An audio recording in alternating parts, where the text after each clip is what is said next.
wa 12 mwaka huu tutakuwa na uchaguzi wa UDA vile mmeelezewa hapa.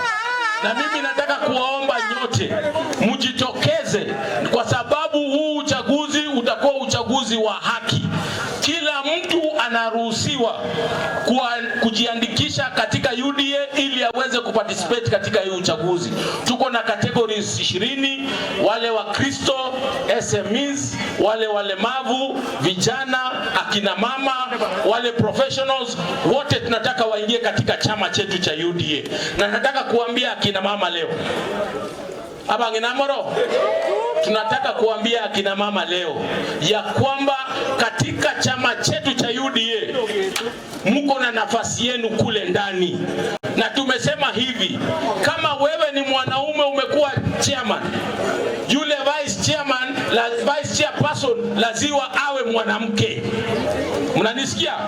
Kama mwanamke ndo amekuwa chairperson, vice chairperson atakuwa mwanaume.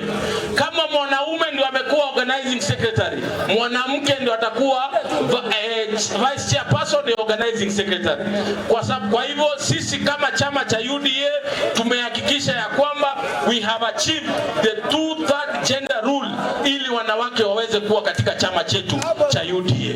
Talk, but you have decided to work with us, and us as the national government, we as UDA, I want to assure you that Steve Mogaka, we will support you so that you are able to support the people of Nyamira and support the people of West. Kwa hivyo leo tumekuja hapa kuwapokea wale wana Jubilee wote, wale wote ambao wanataka kujiunga na chama cha UDA. Mnyinyi mnajua sisi tulikuwa katika hiyo chama ya Jubilee kutoka 2013 mpaka 2022. Hii Jubilee ambayo huko, hiyo chama ni yetu.